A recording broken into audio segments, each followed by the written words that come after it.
আসসালামু আলাইকুম। আজকে আমি মিষ্টি আচার করে দেখাবো।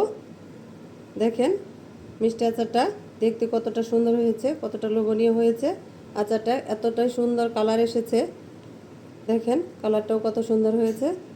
এভাবে আচার করলে আপনারা সারা বছর ঘরে রেখে খেতে পারবেন।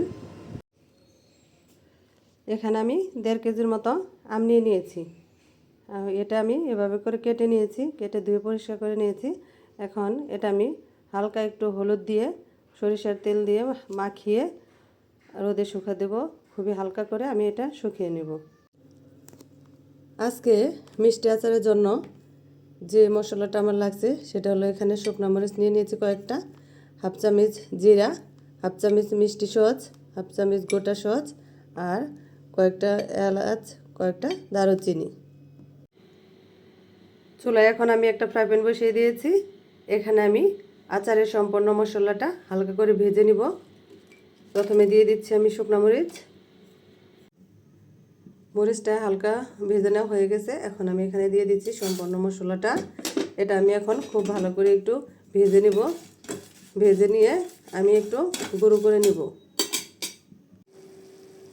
এখানে আমি একটা কড়াই বসিয়ে দিয়েছি। কড়াইতে আমি দেড় কেজি আমের জন্য এখানে আমি তিন কাপ চিনি নিয়ে নিয়েছি।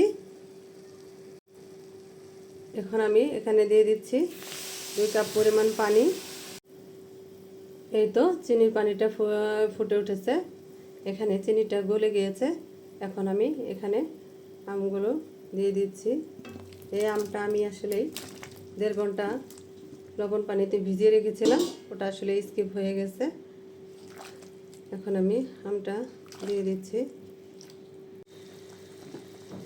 এই তো আমটা দেখেন কিছুটা সিদ্ধ হয়ে আসছে। এ পর্যায়ে এখন আমি এখানে দিয়ে দিচ্ছি মরিচের গুঁড়া। যেহেতু আমার আচারটা হবে টক ঝাল মিষ্টি, সেজন্য আমি মরিচের গুঁড়াটা দিয়ে দিচ্ছি। এখন দিয়ে দিচ্ছি এখানে খুবই অল্প করে চিলি ফ্লেক্স।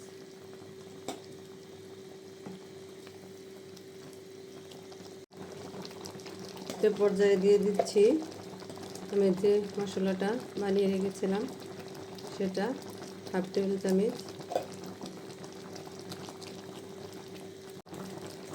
এখানে আমি দিয়ে দিচ্ছি কয়েকটা আস্ত শুকনো মরিচের ফালি। এ পর্যায়ে আমি দিয়ে দিচ্ছি প্রায় 2 টেবিল চামচের মতো ভিনেগার। এই তো দেখেন আচারটা হয়ে আসছে। এ পর্যায়ে আমি এখন দিয়ে দিচ্ছি একটু ভাজা জিরার গুঁড়া। এটা দিয়ে আমি একটু নাড়াচাড়া করে এখন নামিয়ে নেব। আচারটা আমি করে নিয়েছি। দেখেন আচারটা খেতেও অনেক মজা হয়েছে, দেখতেও অনেক সুন্দর হয়েছে, অনেক লোভনীয় হয়েছে। যদি আমার আচারটা আপনাদের কাছে একটু ভালো লেগে থাকে তবে লাইক কমেন্ট শেয়ার করে দেবেন। আজকের মতো এখানেই বিদায়। আসসালামু আলাইকুম।